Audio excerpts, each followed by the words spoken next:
आर्यम आर्यम गुरुदेव। मैं ज्योति मल्होत्रा चंडीगढ़ से हूँ। मेरे पति और मेरे बीच कोर्ट केस चल रहा है।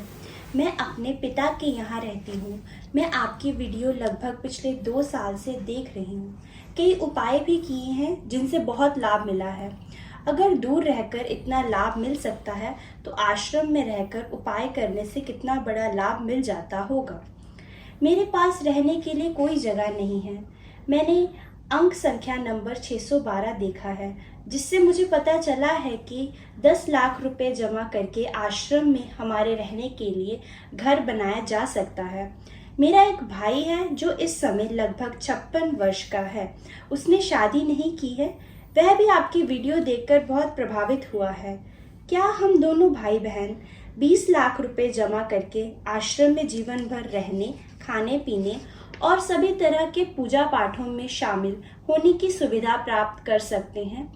क्योंकि मैं एक स्कूल में टीचर हूँ और आपने एक वीडियो में बताया था कि आश्रम में दान राशि जमा करने पर 50% टैक्स छूट के रूप में हमें मिल जाता है।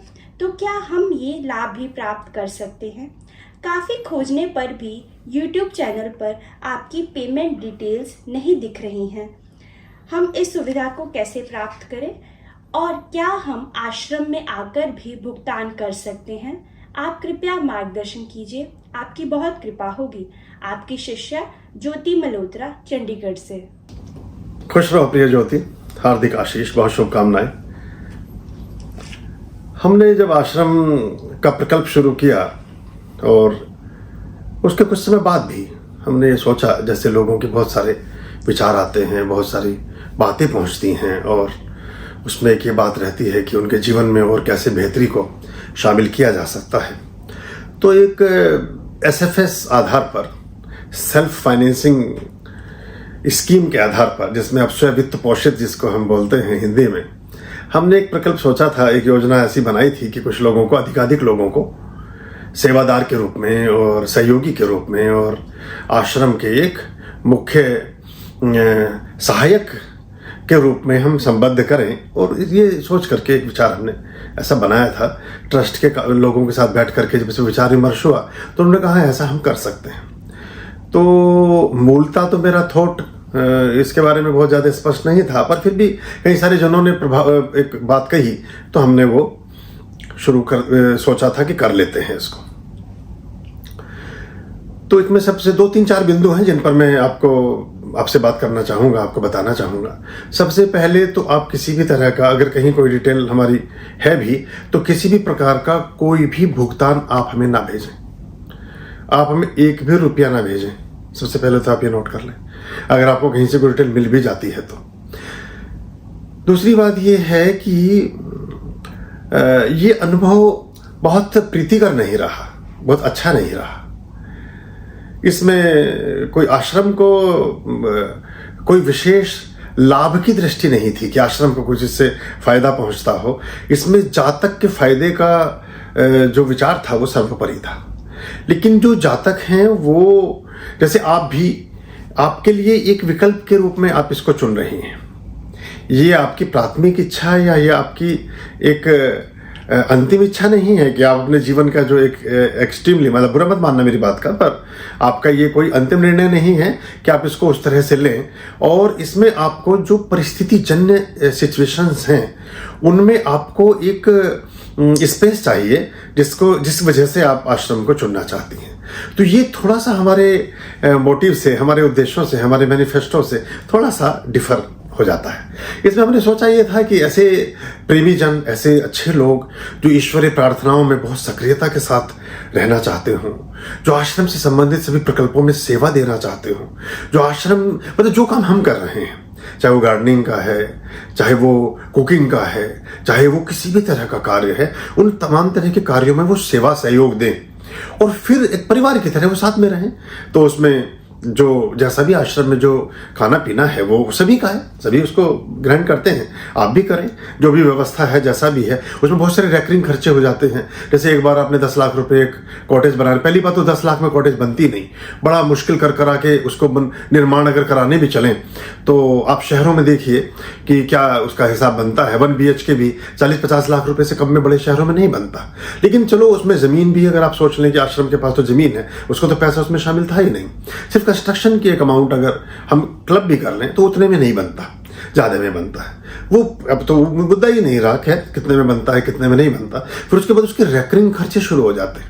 खाली कमरा बनाने से बात नहीं बनती, फिर उसके बिजली के बिल आते हैं रेगुलर, फिर पानी के खर्चे हैं और बहुत सारी चीजें हैं। उस सबको आश्रम वहन कर सकता है उन स्थितियों में कि जब शुद्ध और निर्मल हृदय से और स्वच्छ और संस्कारित ढंग से आज अपने सारी चीजों को ध्यान में रखते हुए और जो हमारे आश्रम के नियम और कायदे कानून हैं उनको भी ध्यान में रखते हुए अपने जीवन को व्यतीत करना चाहें। लेकिन हमारे अनुभव ऐसे निकल कर आए कि अगर किसी ने कुछ अमाउंट, 2-3 लोगों ने इस तरह की कुछ कोशिश की थी, कुछ थोड़ा बहुत धन किसी ने दिया, उसकी एवज में उन्होंने इनकम टैक्स से छूट भी ले ली, दान के रूप में वो धन दिया। बाद में वो धन देने के बाद वो ऐसा सोचते हैं कि जैसे गुरुजी ने अपने व्यक्तिगत खर्चे के लिए वो पैसा ले लिया है, जबकि हम तो उसमें जो अगर आपने 10 रुपए दिए तो हमारे 15 ही खर्च हुए होंगे आश्रम की तरफ से, क्योंकि यहाँ निर्माण में बाकी चीज़ों में बहुत ज़्यादा पैसा खर्च होता है। वो जब आप निकट से देखेंगे तो उस चीज़ों को समझेंगे। तो ये स्कीम हमने बंद कर दी है। इस तरह का अब कोई कार्य योजना हम अपने आश्रम में भविष्य में नहीं रखेंगे कि जिसमें इस तरह की बातें हों। फिर बाद में क्या होता है कि वहाँ फिर कुछ ऐसे भी जन हैं, वो सोचते, आपसे संबंध नहीं है, सभी लोग ऐसे नहीं हैं, लेकिन कुछ लोग सोचते हैं कि फिर वो अपनी मोनोपोली चलाएंगे। एक कमरा लेकर के, एक कमरा बनवा करके वहां जिसकी कॉस्ट अगर आपने 10 लाख भी दी है, जिसकी कॉस्ट 15 से कम 20 से कम नहीं आती, लेकिन वो उसके बाद वो जगह उसमें फ्री है, रहना खाना बिजली पानी सारा फ्री है पूरे जीवन भर का। तो ये इसमें थोड़ी सी कनिंगनेस कहीं कहीं साथ साथ चलती है। तो हमने इस सब विवाद से, और उसमें फिर क्या होता है कि एक अप्रियता आती है।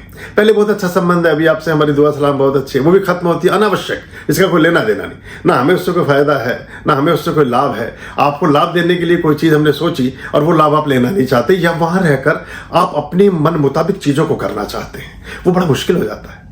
अब कुछ ऐसे भी हैं कि वो सोचते हैं कि एक शेल्टर ऐसा मिल जाए जब वो बैठ करके बाकी व्यसन या और चीज़ें पूरा कर सकें, तो ये कदापि संभव नहीं। आप 10 करोड़ 10 अरब भी दे दें तब भी संभव नहीं है। हमारा जो विचार है वो बिल्कुल अलग तरह से है, और कुछ अलग काम हम करने अपने जीवन में निकले हैं। उनके मूल्य हमें चुकाने होंगे, चुका भी रहे हैं और हमेशा चुकाएंगे, लेकिन उन मूल्यों से कभी समझौता हम करेंगे नहीं, क्योंकि वो फिर कोई फायदा नहीं होगा इस सारे प्रकल्प का, इन तमाम चीज़ों का। तो वो बहुत सारी ऐसी जगह हैं, बहुत सारे ऐसे ट्रस्ट हैं, बहुत सारे ऐसे आश्रम हैं जहाँ इस तरह की चीज़ें हैं, वहाँ आप इस तरह की सुविधाएं ले सकते हैं, कर सकते हैं।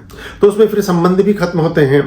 दान, ऐसे भी अनुभव हमें देखने को मिले कि दान में पैसा दिया हुआ भी लोगों ने बाद में वापस मांगा, क्योंकि वो पैसा देने के बाद सोचते, जबकि मेरा कोई लेना देना होता नहीं उस सब चीज़ से। उन्होंने कहा जी वो पहले तो हमको दान पात्र अपने आश्रम में रखते रही थे, अभी भी नहीं रख रखा है। जबरदस्ती कोई 500 रुपये इधर सरकार है, कोई 10 रुपये कहीं रख रहा है, कोई 50 रुपये। तो एक विष्णु जी की ज्योत है, उसके नीचे छोटा सा डब्बा रखा है कि भाई आपको अगर ज्यादा ही पर वो है, करना ही कुछ चाहते हैं तो चलो वहां थोड़ा डाल दो, क्योंकि परमार्थ के कार्य सब लोगों के सहयोग से भी होते हैं, ये भी बहुत बड़ा सत्य है। लेकिन सहयोग में सहयोग की भावना कम है, वो बाकी भावना ज्यादा है।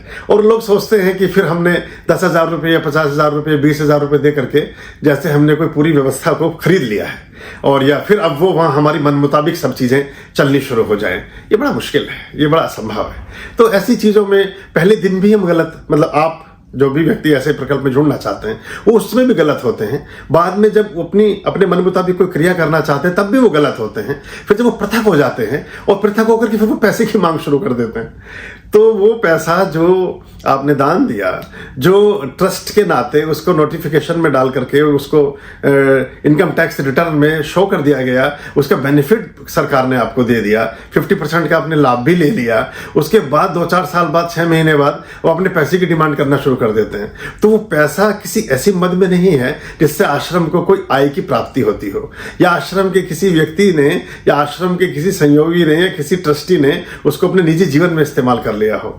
आपने अपनी मर्जी से उस भूखंड पर वो खर्चा किया, उसके बाद वो उसे वापस मांगते हैं। तो ये बड़ा अतिशयोक्तिपूर्ण और बड़ा एक विचित्र और अप्राकृतिक व्यवहार है। तो जिसका कोई और छोर नहीं होता। उस दिन भी आप अपने आप को ठीक समझते हैं जिस दिन ऐसा निर्णय लेते हैं, फिर जब बीच में आप होते हैं तब भी अपने आप को ठीक समझते हैं, जब आप पृथक हो जाते हैं तब भी अपने आप को ठीक समझते हैं। हर समय आप ठीक नहीं हो सकते हैं कि अगर आप इतने शुद्ध और इतने विशाल हृदय के और इतने बड़े व्यक्ति नहीं है दिल से कि आप दान दे सके, तो आपको दान जैसा प्रकल्प ओढ़ना नहीं चाहिए, ये स्वांग भरना नहीं चाहिए। ये दानी होना हर आदमी के बस की बात नहीं है। दानी होने के लिए पहले आपको बहुत बड़ा बनना पड़ता है, हृदय से, मन से, सब चीज़ों से, मस्तिष्क से। और अगर आप दान की शक्ल में दान का आवरण ओढ़ करके आप कुछ और कर रहे हैं तो उसके परिणाम भी कुछ और ही प्राप्त होंगे। और दान में डाले हुए पैसे को जो किसी विशिष्ट निमित्त में लग गया, उसकी वापसी मांगना तो उससे बड़ा तो पाप कोई हो ही नहीं सकता। गुरु घर में लगी हुई चीजें, लोगों ने सोने के छत्र बनवाए, लोगों ने सोने के मंदिर बनवाए, स्वर्ण मंदिर, कहीं कहीं कुंटल सोना मंदिरों में लगवाया। अब उनके वंशज उसकी डिमांड शुरू कर दे रणजीत सिंह के कि जी हमने सोना लगवाया 350 किलो यहाँ बनारस के ज्योतिर्लिंगम में, हमें वापस करिए। हमारे दादाजी लगा गए, उन्हें समझ नहीं आई थी, उन्होंने कर दिया। तो ये सोच से परे की बात है। तो ये अपात्र ज्यादातर लोग होते हैं जो ऐसा सोच करके इसमें करते हैं, और वो अपनी किसी और परियोजना या अपने किसी और प्रयोजन से ऐसी चीजों में जुड़ना चाहते हैं, तो वो बड़ा मुश्किल हो जाता है। और वो कोई भी सदगुरु उसको कभी अलाउ नहीं करेगा, क्योंकि जितने भी हमने गुरुओं के पतन देखे हैं या उनके साथ समस्याएं देखी हैं, वो उनके व्यक्तिगत उसमें सीधे सीधे संबंध बहुत कम है। वो इसी तरह के प्रकल्पों के और इसी तरह की योजनाओं के, उसी तरह के षड्यंत्रों के शिकार हो गए हैं। फिर बाद में वो ऑपरेट कर नहीं पाते हैं चीज़ों को, और वो जो छोटे छोटे अंशदानी हैं वो इकट्ठे होकर के फिर दान, उस समय तो वो दानी है, बाद में वो फिर दानवों के रूप में प्रकट होते हैं। तो वो फिर ऐसा तांडव मचाते हैं कि बड़ी मुश्किल हो जाती है उसमें। तो आपको मेरी बात कोई बुरी लगी हो तो मुझे वापस कर देना, लेकिन अपनी बात स्पष्टता के साथ कहने का हर व्यक्ति को अधिकार है। तो आप ऐसे बहुत सारे वो हैं जहां और भी कम राशि में ही आप आराम से अपने सब काम कर सकते हैं, तो वहां आप करें। क्योंकि हम तो एक ऐसी टीम और ऐसे एक समूह बनाना चाहते थे जो परमात्मिक कार्यों में भी सक्रियता के साथ संलग्न हों, जो मन, वचन और कर्म से पूर्ण समर्पित और निष्ठा के साथ जुड़े हुए लोग हों, और सबसे पहले उनकी प्रायोरिटी परमात्मा हो, पदार्थ ना हो, व्यक्ति ना हो, विषय ना हो, परिस्थितियां ना हो, सिचुएशंस ना हो, और कुछ ना हो, उनका परमात्मा हो। ऐसे लोग बड़ा मुश्किल हो जाता है मिलना। और मुझे बड़े अफसोस से कहना पड़ता है कि अभी मुझे एक भी व्यक्ति ऐसा नहीं मिला जिसको मुझे लगा हो जिसका ध्येय सिर्फ ईश्वर से ही संबंधित है और वो सिर्फ परमात्मा से ही संबंध को लेकर के किसी चीज़ों में बहुत सक्रियता के साथ ऐसा योगदान देना चाहता है। तो है, लोग अपने अपने लेवल पर कर रहे हैं, वो बहुत अच्छा है, वहीं पर करें। और जो भी आपको पुण्य पुरुषार्थ करना है अपने ही शहर, अपने ही गांव में कर लें, कोई आवश्यक नहीं है। ये जितना फैलेगा हमारा विचार उतना अच्छा होगा। और जरूरी नहीं कि हम आश्रम के माध्यम से ही आप उस काम को करें, आप अपने शहर में ही कर लें उस चीज़ को।